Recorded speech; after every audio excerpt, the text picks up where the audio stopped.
À 15 ans, mes parents m'ont abandonné à la ferme de mes grands-parents pour que leur fille en or puisse briller. Des années plus tard, après avoir bâti une vie à laquelle ils ne s'attendaient jamais, ils sont revenus, exigeant de l'aide, pour finalement découvrir que mon mariage ne leur réservait pas la moindre place. L'été précédant ma 2e année de lycée, mes parents m'ont fait asseoir dans le salon et m'ont annoncé qu'ils m'envoyaient au loin. Pas en pension, non, ni pour un simple séjour chez des parents. Ils m'expédiaient de façon permanente à la ferme de mes grands-parents, à 3 états de là, pour que ma jeune sœur, Tessa, puisse utiliser ma chambre comme studio de ballet. Je me souviens encore des mots exacts que ma mère a utilisés. Ma chérie, tu comprends à quel point la carrière de danse de Tessa est importante. Elle a besoin d'espace pour s'entraîner. Et franchement, tu as toujours été plutôt une fille de la nature, de toute façon. Tes grands-parents seraient ravis de t'avoir. Mon père a à peine levé les yeux de son journal. C'est déjà décidé. Nous conduisons le week-end prochain. Tessa se tenait dans l'embrasure de la porte, les bras croisés, un petit sourire aux lèvres. Elle avait alors 13 ans, avec une posture parfaite, et une capacité encore plus parfaite à manipuler nos parents pour qu'ils lui donnent tout ce qu'elle voulait. J'étais la fille aînée, celle qui avait des notes correctes, qui jouait au softball, et qui, apparemment, prenait trop de place dans une maison qui devait entièrement tourner autour d'elle. Je n'ai pas pleuré pendant cette conversation. Quelque chose en moi est simplement devenu froid et silencieux. Mes grands-parents, Lorraine et Frank Hutchin, vivaient dans une ferme de 80 hectares dans la campagne du Nebraska. Ils élevaient du bétail, cultivaient du maïs et du soja, et menaient une vie que mes parents avaient toujours méprisée. Ma mère avait fui la vie à la ferme dès ses 18 ans, avait épousé mon père, qui travaillait dans la vente de produits pharmaceutiques, et n'avait jamais regardé en arrière. Elle avait clairement fait savoir tout au long de mon enfance qu'elle s'était bâtie une vie meilleure que celle d'où elle venait. Le trajet jusqu'à la ferme a duré 9 heures. Mes parents ne sont pas restés pour le dîner. Ils ont déchargé mes cartons, ont eu une brève conversation avec mes grands-parents à voix basse, que je n'étais pas censé entendre, et sont partis avant le coucher du soleil. Ma mère m'a serré dans ses bras avec raideur. Mon père m'a serré la main comme si j'étais une associée. Tessa n'est même pas sortie de la voiture. J'ai regardé leur berline disparaître au bout du long chemin de terre, et grand-mère Lorraine a posé sa main usée sur mon épaule. Viens à l'intérieur, ma chérie. J'ai préparé un rôti. Cette première nuit, allongé dans la chambre d'amis qui allait devenir la mienne, je fixais le plafond, écoutant les sons inconnus de la campagne, le chant des criquets, le beuglement du bétail au loin. Je me sentais complètement détaché de tout ce que j'avais connu. Mes grands-mères Lorraine et grand-père Frank ne m'ont pas traité comme un fardeau. Ils m'ont traité comme si j'avais de l'importance. Grand-père Frank m'a réveillé avant l'aube le lendemain matin, et m'a demandé si je voulais aider à nourrir les animaux.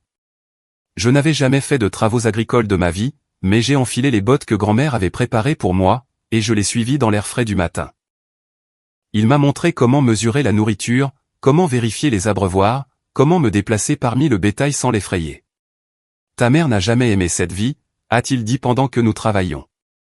Mais ça ne veut pas dire que ce n'est pas une bonne vie. Il y a de l'honneur à travailler la terre, à s'occuper des animaux, et à construire quelque chose de ses propres mains. J'ai découvert que j'adorais le travail physique. J'adorais les matins précoces, et le but clair de chaque journée. J'adorais apprendre à conduire le tracteur, à réparer les clôtures, et à comprendre les rythmes des semailles et des récoltes. Mes grands-parents m'ont inscrite au lycée local, où j'ai d'abord été perçue comme la fille de la ville qui avait été larguée au milieu de nulle part. Cela a vite changé. J'ai rejoint la FFA, je me suis investi dans mes cours d'agriculture, et je me suis lié d'amitié avec des jeunes qui comprenaient le travail acharné, et qui ne se souciaient ni du balai, ni du statut social. Ma meilleure amie est devenue Jenna Reeves, dont la famille tenait la ferme laitière voisine.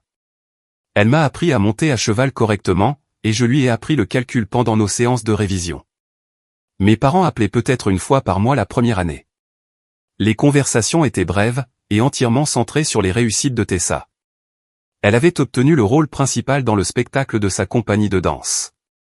Elle avait été acceptée dans un stage d'été prestigieux. Elle avait gagné un concours régional. On attendait de moi que je réagisse avec un enthousiasme approprié. J'ai cessé d'espérer qu'il me demande comment j'allais. Quand il le faisait, par obligation, je gardais ma réponse courte, l'école va bien. Grand-mère et grand-père vont bien. La ferme se porte bien. Je n'ai jamais mentionné que j'étais au tableau d'honneur, que j'avais gagné le concours agricole de la FFA de l'État, ou que j'avais été élue trésorière de ma classe. À ma dernière année de lycée, j'étais transformée. J'étais forte grâce au travail physique, confiante grâce à de véritables accomplissements, et lucide sur ce que je voulais. J'ai postulé à la faculté des sciences agricoles et de l'économie de l'Université du Nebraska. Quand ma lettre d'acceptation est arrivée, accompagnée d'une bourse complète, grand-mère Lorraine a pleuré, et grand-père Franck m'a serré l'épaule, la fierté rayonnant de son visage buriné. La bourse était complète, couvrant les frais de scolarité, le logement, la nourriture, et fournissant même une allocation pour les livres et les fournitures. Je l'avais mérité grâce à une combinaison d'excellence académique, de mes réussites à la FFA, et d'un essai convaincant sur les pratiques agricoles durables. Le doyen de l'université m'a personnellement appelé pour me féliciter et m'inviter à rejoindre leur programme d'honneur. Grand-père Franck a insisté pour que nous célébrions cela comme il se doit. Il nous a emmenés en ville, au meilleur steakhouse dans un rayon de 80 km, un endroit habituellement réservé aux anniversaires et aux grandes occasions. Pendant le dîner, il m'a raconté des histoires sur l'enfance de ma mère à la ferme, des détails que je n'avais jamais entendus. « Ta maman était têtue », a-t-il dit en coupant son entrecôte. Elle a toujours voulu plus que ce que cette terre pouvait lui offrir. On ne peut pas lui en vouloir d'avoir des rêves, mais elle n'a jamais compris que différent ne signifie pas inférieur. Elle pensait que partir la rendait meilleure que nous. Grand-mère Lorraine m'a tapoté la main. Toi, tu as retrouvé le chemin de ce qui compte. Ce n'est pas le cas de tout le monde. J'ai appelé mes parents pour leur annoncer la nouvelle. La réponse de ma mère a été tiède. C'est bien, ma chérie. Tessa vient d'être acceptée dans le programme pré-professionnel de Juillard. Tu imagines? Notre fille à Juillard. Notre fille, au singulier. Le message était clair, mais quelque chose avait changé en moi à ce moment-là. Ces mots ne me blessaient plus comme avant. J'avais passé 3 ans à construire une estime de moi qui ne dépendait pas de son approbation. Je dois y aller, ai-je dit calmement. Félicitations à Tessa. La remise des diplômes est venue avec une reconnaissance inattendue. J'ai été nommé major de ma promotion, ce qui m'a surprise, étant donné que je n'étais à l'école que depuis 3 ans. Mon discours portait sur le fait de trouver un foyer dans des endroits inattendus, et sur la valeur du soutien communautaire. J'ai vu grand-mère Lorraine éponger ses larmes avec un mouchoir dans le public, et toute la famille de Jenna applaudir depuis leur siège. Mes parents ne sont pas venus. Ma mère a prétendu qu'ils ne pouvaient pas se libérer parce que Tessa avait une représentation cruciale le même week-end. Elle a envoyé une carte avec un billet de $50 à l'intérieur, et un mot disant qu'elle était sûre que je comprendrais. J'ai donné l'argent à Jenna pour l'aider à payer son camp d'été vétérinaire. L'université m'a ouvert de nouveaux mondes. J'ai fait une double spécialisation en économie agricole et en administration des affaires, j'ai maintenu une moyenne presque parfaite, et j'ai fait des stages dans une grande entreprise de technologie agricole pendant mes étés. L'expérience universitaire a été tout ce que j'avais espéré, et plus encore. Mes professeurs ont reconnu mon expérience pratique de l'agriculture comme un atout, plutôt qu'une limitation.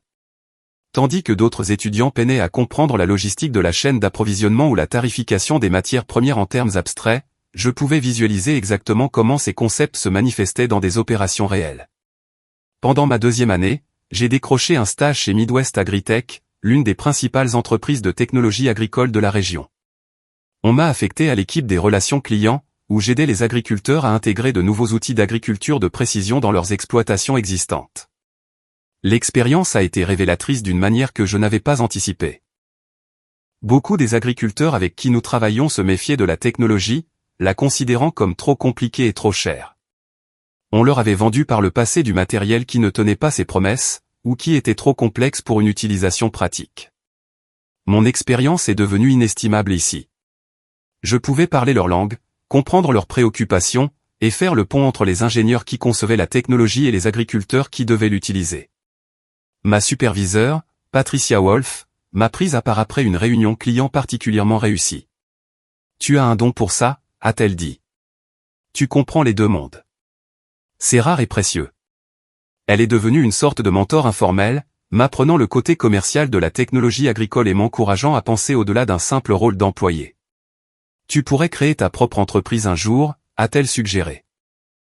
Il y a un énorme marché pour quelqu'un qui peut rendre l'agrotechnologie complexe accessible aux fermes familiales. L'idée a germé. J'ai aussi rencontré Trevor Howard lors de ma 3e année. Il étudiait le génie mécanique avec une spécialisation dans la conception de machines agricoles. Il avait grandi dans une ferme de blé au Kansas, comprenait mon parcours, et m'a traité comme une partenaire égale dès le premier jour.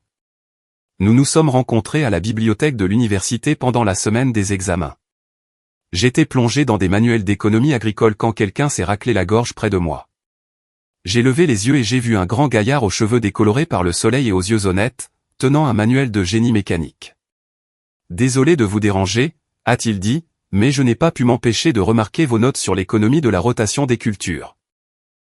Je travaille sur un projet de conception de machines et j'essaie de comprendre l'aspect financier. Ça vous dérangerait si je vous posais quelques questions?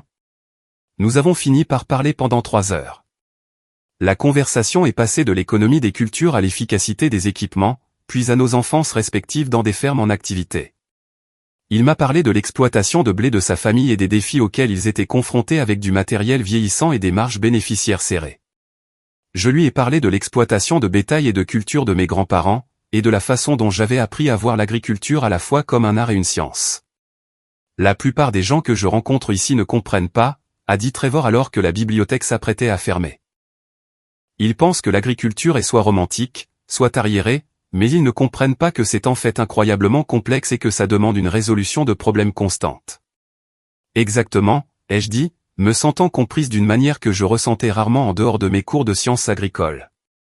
Notre relation s'est développée naturellement à partir de là. Les séances de révision se sont transformées en rendez-vous au café, qui se sont transformés en week-end dans nos fermes familiales respectives. Grand-mère Lorraine a immédiatement adoré Trevor, surtout après qu'il ait passé un samedi entier à aider à réparer une section de clôture endommagée par une tempête. Il a travaillé sans se plaindre, a posé des questions intelligentes, et a traité la terre avec respect. C'est un homme bien, m'a dit grand-père Frank ce soir-là. Il sait travailler, il connaît la valeur des choses. Tu pourrais faire bien pire. Venant de grand-père, qui commentait rarement ma vie personnelle, c'était un grand compliment. Nous avons lancé une entreprise ensemble pendant notre dernière année. Agritech Solutions a commencé comme un projet de classe, et a évolué pour devenir une véritable société qui mettait en relation les petites et moyennes exploitations agricoles avec des solutions technologiques modernes qu'elles pouvaient réellement se permettre. Nous avons développé un logiciel de gestion des cultures, créé un marché pour le matériel d'occasion, et mis en place un service de conseil qui aidait les fermes familiales à optimiser leurs opérations. La genèse est venue du projet de fin d'études de Trevor. Il concevait un système de guidage GPS modifié pour les tracteurs, qui serait abordable pour les plus petites exploitations. La plupart des technologies d'agriculture de précision étaient tarifées pour les grandes exploitations agricoles, les rendant inaccessibles aux exploitations familiales. Son innovation consistait à simplifier la technologie à ses fonctions essentielles, et à trouver des moyens de la fabriquer de manière plus économique. Je lui ai proposé une idée. Et si nous construisions toute une entreprise autour de ce principe, en rendant la technologie accessible au lieu d'être exclusive? Nous avons commencé à le dessiner sur des serviettes en papier au foyer des étudiants. L'équipement n'était qu'une partie du défi. Les agriculteurs avaient aussi besoin d'aide pour la gestion des données, l'analyse des rendements, la planification de la maintenance, et pour trouver du matériel d'occasion abordable quand le neuf n'était pas envisageable. Nous pouvions créer une plateforme complète. Notre professeur de commerce, Dr. Hammond, a été intrigué lorsque nous lui avons présenté notre projet pour notre cours d'entrepreneuriat. Cela répond à une réelle lacune du marché, a-t-elle dit. Mais vous devez valider vos hypothèses. Parlez à de vrais agriculteurs, découvrez ce pourquoi ils seraient réellement prêts à payer. Nous avons passé les vacances de printemps à sillonner le Nebraska, l'Iowa et le Kansas, pour interviewer des agriculteurs. Nous avons parlé à 73 exploitations de tailles diverses. Les retours étaient remarquablement cohérents, les agriculteurs voulaient une technologie qui résolvait de vrais problèmes, qui ne nécessitait pas un diplôme en informatique pour être utilisé, et qui venait avec un support humain réel quand les choses tournaient mal. J'ai acheté un système de surveillance des rendements il y a 3 ans, nous a dit un agriculteur. J'ai dépensé 15 000 $ pour ça. Vous savez combien de fois je l'ai utilisé avec succès? 2 fois.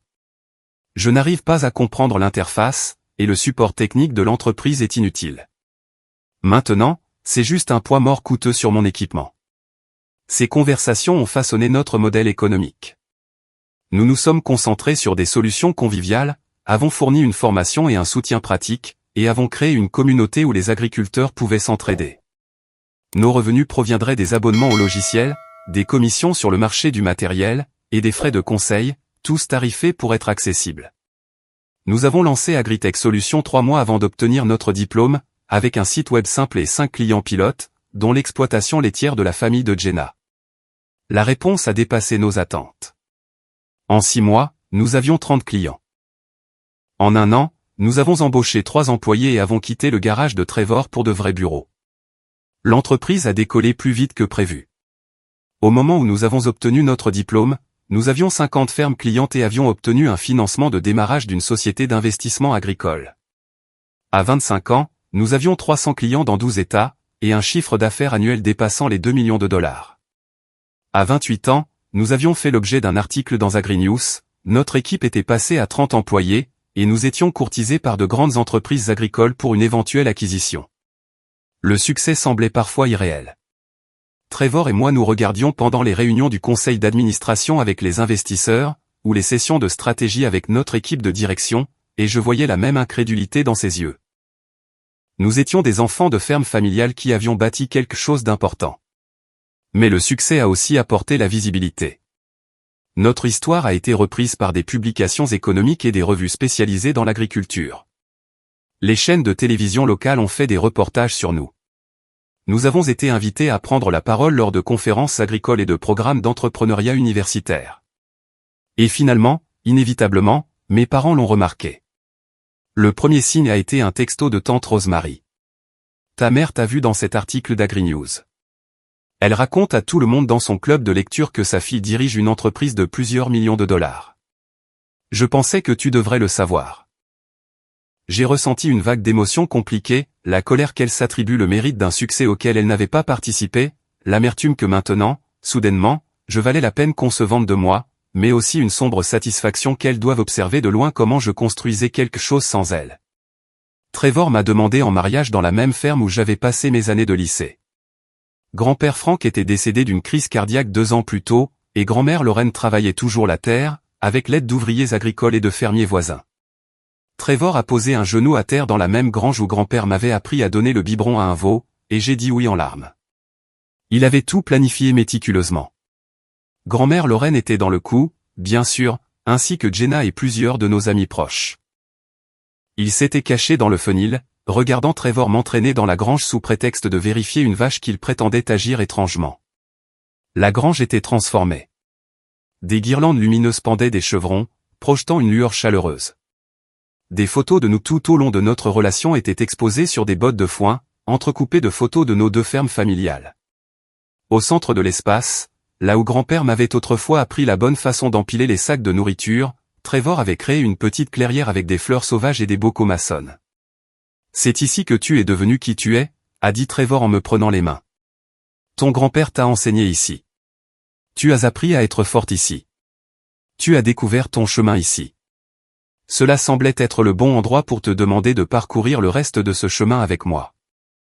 La bague était celle de sa grand-mère, une simple alliance en or avec un petit diamant. C'était parfait. Nos amis sont sortis de leur cachette, applaudissant et pleurant. Grand-mère Lorraine nous a serrés tous les 2 dans ses bras, en chuchotant, Frank aurait adoré ça. Il a toujours dit que vous étiez faits l'un pour l'autre. Ce soir-là, assise sur le porche de la ferme avec grand-mère Lorraine après que tout le monde soit parti, j'ai ressenti un contentement que je ne pensais pas possible.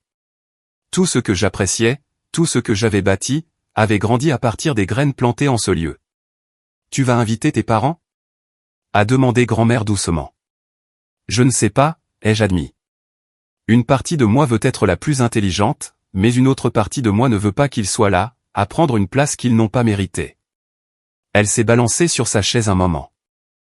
Il n'y a pas de bonne réponse, ma chérie. Quelle que soit ta décision, assure-toi que c'est ce qui te permettra de profiter de ton mariage sans regret. Mes parents n'avaient pas visité la ferme une seule fois pendant toutes ces années.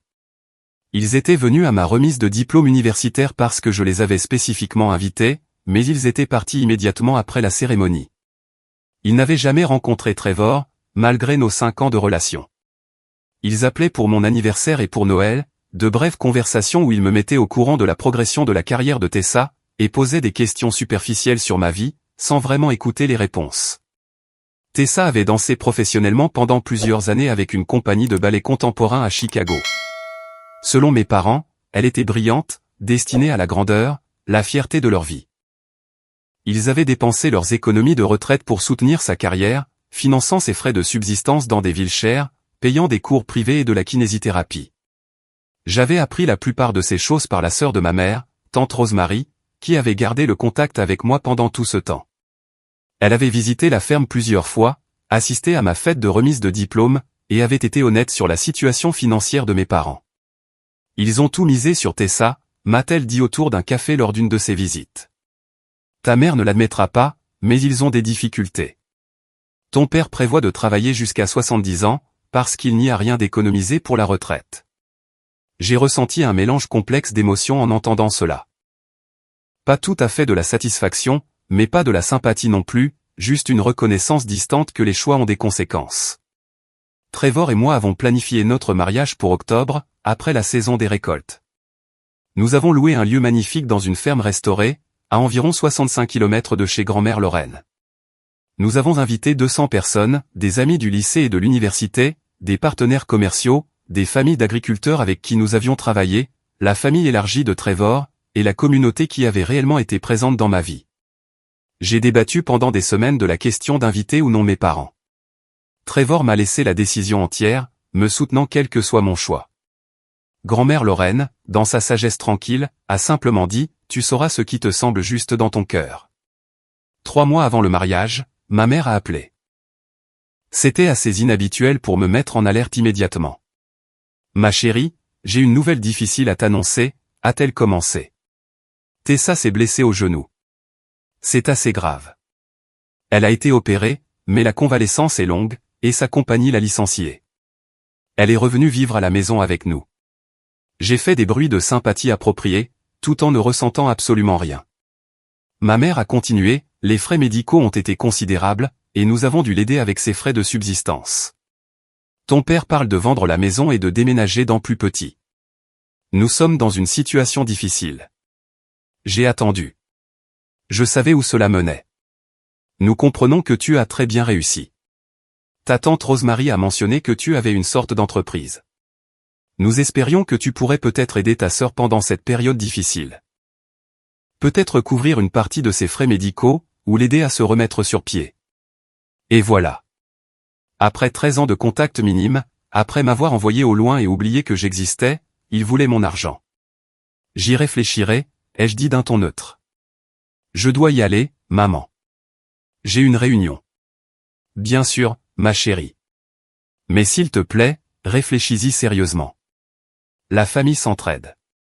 Je me suis assise dans mon bureau à la maison après cet appel, regardant les photos sur mon bureau. Une de grand-père Franck m'apprenant à conduire le tracteur. Une de grand-mère Lorraine et moi à ma remise de diplôme. Une de Trevor et moi à l'inauguration de notre entreprise. Pas une seule photo n'incluait mes parents ou Tessa. 2 semaines plus tard, mon père a appelé. Son approche était plus directe. Ta mère me dit qu'elle t'a parlé d'aider Tessa. Nous avons besoin d'une réponse. Peux-tu fournir une aide financière ou non? Je prépare un mariage en ce moment, papa. Mon budget est déjà alloué ailleurs. Un mariage? Sa surprise était presque comique. Tu te maries? Quand comptais-tu nous le dire? Je te le dis maintenant. Eh bien, tu peux certainement le reporter ou le réduire. La situation de ta sœur est urgente. C'est ta famille. Elle a besoin d'aide. Quelque chose dans son ton autoritaire a fait céder le dernier fil de l'obligation que je ressentais. Tu sais ce qui est intéressant, papa? Quand vous m'avez envoyé au loin à 15 ans, vous m'avez dit que Tessa avait besoin d'espace, que sa carrière était importante. J'ai compris à ce moment-là que je n'étais pas la priorité. J'ai eu 13 ans pour faire la paix avec ça. C'est de l'histoire ancienne. On parle du présent. Tu as raison. C'est bien ça. Et maintenant, je me concentre sur ma vie, mon mariage, et la famille qui a réellement été là pour moi. Ne sois pas égoïste, a-t-il dit sèchement. Tessa est en crise. Alors j'imagine qu'elle apprendra ce que j'ai appris à 15 ans, comment gérer la déception et construire une nouvelle vie. J'ai raccroché. Mes mains tremblaient, mais je me sentais plus légère que depuis des années. Les appels ont continué. Ma mère a essayé la culpabilité. Mon père a essayé la colère. Finalement, Tessa elle-même a appelé, en pleurant, disant qu'elle avait tout perdu et ne pouvait pas croire que sa propre sœur ne l'aiderait pas. J'ai écouté tout son discours sans l'interrompre, puis j'ai simplement dit, « J'espère que tu t'en sortiras », et j'ai mis fin à l'appel. Tante Rosemary a appelé pour me prévenir que mes parents parlaient de se présenter à mon mariage sans y être invités. Ta mère est convaincue que si elle peut te parler en personne, tu entendras raison. Elle ne comprend pas pourquoi tu es si froide. Savent-ils qu'ils n'ont jamais été invités, au départ, ai-je demandé. Au mariage? Ils n'ont jamais été sur la liste des invités. Tante Rosemary est restée silencieuse un moment. Non, je ne pense pas qu'ils s'en soient rendus compte. Eh bien, maintenant ils le savent. Et s'ils se présentent quand même, je les ferai escorter dehors par la sécurité. Je le pensais. Trevor et moi avons engagé 2 shérifs adjoints en congé pour assurer la sécurité de notre mariage. Je leur ai donné des photos de mes parents et de Tessa, avec des instructions explicites que ces 3 personnes ne devaient être admises sous aucun prétexte. La semaine avant le mariage, ma mère a fait une dernière tentative. Elle s'est présentée à mon bureau, ayant réussi à déjouer notre réceptionniste. J'ai levé les yeux de mon bureau pour la trouver debout dans l'embrasure de ma porte, l'air plus âgé et plus fatigué que dans mon souvenir. « Je peux entrer ?» a-t-elle demandé. J'ai désigné la chaise en face de mon bureau. « Tu as 10 minutes », ai-je dit. Elle s'est assise, serrant son sac à main sur ses genoux. « Je sais que tu es en colère à cause du passé. Je le comprends. Mais je suis ici pour m'excuser, et pour te demander de reconsidérer l'aide à Tessa. C'est ta sœur. Elle est en difficulté. De quoi t'excuses-tu exactement? De la façon dont nous avons géré les choses quand tu avais 15 ans. Nous aurions dû mieux communiquer, être plus sensibles à tes sentiments. Vous m'avez envoyé au loin comme si j'étais un déchet dont il fallait se débarrasser. Vous avez donné la priorité au studio de ballet de Tessa plutôt qu'à ma présence dans votre maison. Pendant 13 ans, vous m'avez traité comme une pensée après coup, tout en tout versant sur elle. Nous pensions qu'elle avait une réelle chance de réussir, a dit ma mère sur la défensive. Nous investissions dans son avenir. Et moi? Que valait mon avenir pour vous? Elle n'a pas répondu immédiatement. Quand elle a repris la parole, sa voix était plus faible. Nous avons fait des erreurs. Les parents font des erreurs. Mais tu t'en es bien sorti. Mieux que bien. Regarde tout ça. Elle a fait un geste autour de mon bureau. Tu as réussi. Pas grâce à vous. Malgré vous. Grand-mère Lorraine et grand-père Franck m'ont donné ce que vous ne pouviez pas, de l'amour, du soutien, la conviction que j'avais de l'importance. Alors, tu vas simplement abandonner ta sœur quand elle a besoin de toi? Ça ne te rend pas meilleur que ce dont tu nous accuses. Je me suis levé. Tes 10 minutes sont écoulées. Je me marie ce samedi. Toi, papa et Tessa, vous n'êtes pas invités. Si vous vous présentez, vous serez expulsés. Si vous me contactez à nouveau avant le mariage, je bloquerai vos numéros. J'ai pris une profonde inspiration. Après le mariage, si vous voulez construire une véritable relation, basée sur le respect mutuel et un intérêt sincère pour ma vie, j'y réfléchirai. Mais je ne serai pas votre distributeur automatique d'urgence, parce que la fille que vous valorisez vraiment n'a pas réussi comme vous l'aviez prévu. Ma mère s'est levée, le visage rouge de colère et d'humiliation. Tu es devenu cruel. Non. Je suis devenu quelqu'un qui connaît sa valeur. Il y a une différence. Elle est partie sans un autre mot. Le jour de mon mariage a été parfait. Octobre au Nebraska peut être imprévisible, mais nous avons eu de la chance avec un temps frais et clair, et des couleurs d'automne éclatantes. Grand-mère Lorraine m'a conduite à l'hôtel, son bras passé dans le mien, ses yeux humides de larmes de fierté. La famille de Trevor m'a accueilli comme si j'avais toujours été l'une des leurs. Nos amis ont rempli la salle de rire et de célébrations sincères. Pendant la réception, j'ai porté un toast, remerciant tous ceux qui nous avaient soutenus. J'ai particulièrement remercié grand-mère Lorraine de m'avoir donné un foyer quand j'en avais besoin, et de m'avoir appris la valeur du travail acharné et de l'intégrité. J'ai remercié les parents de Trevor de m'avoir accueilli dans leur famille. J'ai remercié nos partenaires commerciaux et la communauté agricole qui avait cru en deux jeunes avec une idée folle. Je n'ai pas mentionné mes parents une seule fois, ni dans le programme, ni dans aucun discours, ni dans aucune conversation. Il n'existait tout simplement pas dans cet espace. L'un des agents de sécurité s'est approché de moi pendant le dîner. Madame, les 3 personnes que vous avez signalées, elles sont sur le parking. Elles n'essaient pas d'entrer, elles sont juste assises dans leur voiture, à regarder. Voulez-vous que je leur demande de partir? J'y ai réfléchi un instant, puis j'ai secoué la tête. Laissez-les regarder. Laissez-les voir exactement ce qu'ils ont abandonné. J'ai dansé avec Trevor, avec grand-mère Lorraine, avec mes amis. J'ai célébré l'entreprise que nous avions bâtie et la vie que nous étions en train de créer. Et si mes parents et Tessa étaient assis sur un parking, à regarder à travers les fenêtres une joie dont ils ne faisaient pas partie, c'était leur choix. 3 semaines après le mariage, pendant notre lune de miel en Nouvelle-Zélande, j'ai reçu un email de ma mère. Il était long, décousu, et oscillait entre excuses et accusations. Le message principal était qu'ils avaient vendu leur maison et déménagé dans un petit appartement, que Tessa travaillait comme réceptionniste dans un cabinet dentaire, qu'ils luttaient tous, et qu'ils ne pouvaient pas croire que je les avais exclus d'un jour si important de ma vie. Je n'ai pas répondu immédiatement.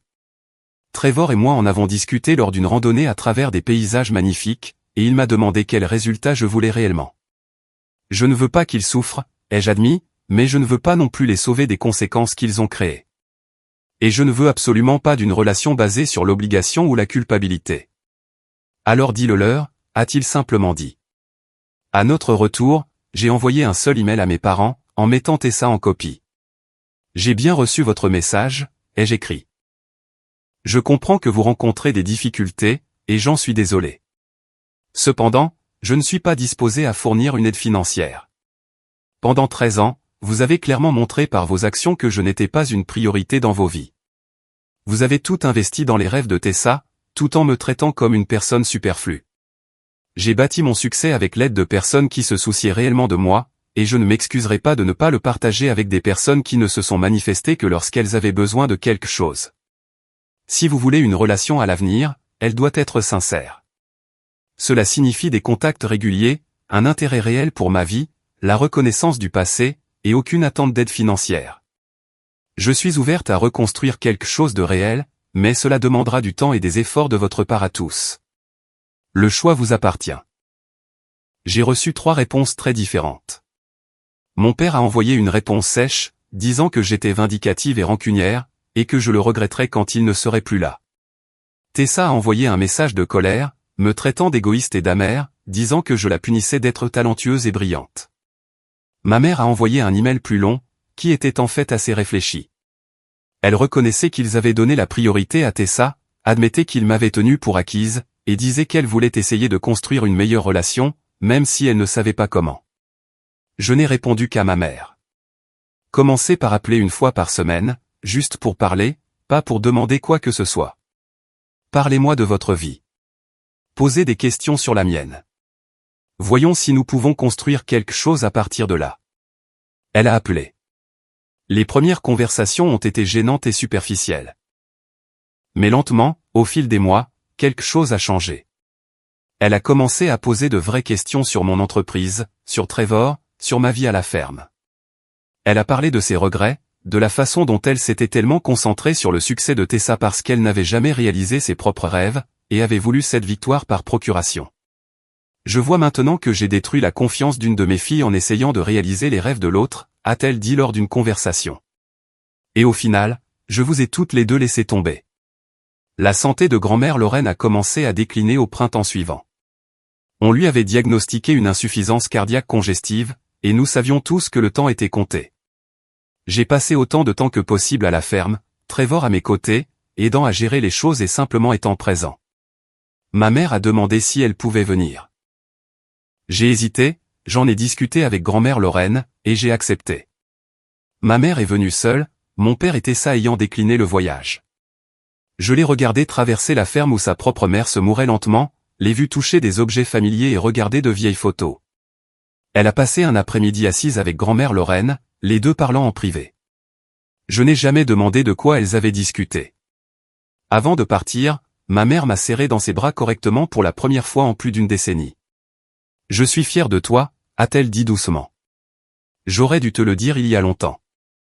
Je suis fière de la femme que tu es devenue, et je suis désolée de ne pas avoir été là pour te soutenir dans ce processus. Ce n'était pas exactement du pardon. C'était quelque chose de plus compliqué, et de plus réel. Grand-mère Lorraine est décédée un matin ensoleillé de juin, paisiblement dans son sommeil. J'étais resté à la ferme cette semaine-là, et je l'ai trouvée moi-même. Je suis resté assise avec elle pendant un long moment avant d'appeler qui que ce soit, tenant sa main usée et la remerciant de m'avoir sauvé quand j'en avais le plus besoin. Les funérailles ont été grandioses. La communauté agricole s'est déplacée en masse pour honorer une femme qui avait vécu selon ses valeurs et aidé d'innombrables personnes au fil des ans. Mes parents sont venus, se tenant maladroitement au fond de l'église. Tessa n'est pas venue. Après le service, mon père s'est approché de moi. « Je te dois des excuses », a-t-il dit avec raideur. Je n'avais pas compris ce que nous t'avions fait. En voyant tout le monde ici, en entendant comment il parlait de ta grand-mère, et de toi. J'ai réalisé que nous avions jeté quelque chose de précieux. Oui, c'est vrai, ai-je dit. Mais c'était votre choix. Pouvons-nous essayer de réparer ça? Peut-être. Mais cela commence par le fait que tu comprennes que je n'ai plus besoin que tu sois fier de moi. J'en avais besoin à 15 ans. Maintenant, j'ai juste besoin que tu sois honnête sur ce qui s'est passé, et respectueux des limites que j'ai fixées. Il a hoché la tête lentement. Je pense que je peux faire ça. Grand-mère Lorraine m'a légué la ferme. C'était logique. J'étais celle qu'il avait aimée, qui en avait appris, et qui avait bâti sa vie autour des valeurs qu'elle représentait. J'ai engagé un gérant de ferme pour s'occuper des opérations quotidiennes, tout en la gardant dans la famille. Trevor et moi avons parlé de nous y installer à plein temps un jour, une fois que notre entreprise serait plus établie. Mes parents et moi avons reconstruit quelque chose. Ce n'est pas la relation que nous aurions pu avoir si les choses avaient été différentes dès le départ. Il y a une distance, une formalité qui ne se dissipera probablement jamais complètement. Mais nous avons des appels vidéo mensuels. Ils sont venus à mon dîner d'anniversaire pour mes 30 ans. Ils ont rencontré les parents de Trevor correctement, et ont maladroitement essayé de faire la conversation.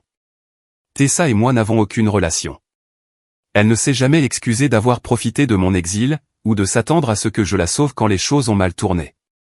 Selon ma mère, elle est fiancée à quelqu'un qu'elle a rencontré au cabinet dentaire, et semble construire une vie ordinaire. Je lui souhaite bonne chance de loin, mais ne ressens aucun besoin de renouer le contact. Je pense parfois à la fille que j'étais à 15 ans, pleurant en silence dans cette chambre d'amis lors de sa première nuit à la ferme, se sentant abandonnée et sans valeur. Si je pouvais remonter le temps et lui dire quelque chose, je lui dirais que d'avoir été envoyé au loin a été la meilleure chose qui lui soit jamais arrivée. Qu'elle trouverait des gens qui la valoriseraient, construirait quelque chose de significatif, et créerait une vie meilleure que tout ce que ses parents auraient pu planifier pour elle. Je lui dirais que parfois les gens nous déçoivent, et que c'est dévastateur, mais que cela ne définit pas notre valeur ni ne limite notre potentiel. Je lui dirais que la vengeance ne consiste pas à faire souffrir les gens, mais à construire une vie si pleine et si riche que leur absence ne la diminue pas. Et je lui dirais que 13 ans plus tard, quand ses mêmes parents viendront demander ce qu'ils n'ont jamais donné, elle aura la force de dire non, et de le penser, parce qu'elle comprendra enfin qu'elle n'a jamais eu besoin de leur validation pour avoir de la valeur. La ferme est toujours là, prospérant sous une bonne gestion. Agritech Solutions continue de croître, et dans chaque année davantage de fermes familiales. Trevor et moi parlons de fonder notre propre famille bientôt. Ma vie est pleine de gens qui ont choisi d'y être, et qui y sont restés par un véritable investissement et une véritable attention. Et quelque part, dans un appartement à 3 états de là, mes parents vivent avec les conséquences des décisions qu'ils ont prises, quand ils pensaient qu'un studio de ballet était plus important que la place de leur fille dans leur maison.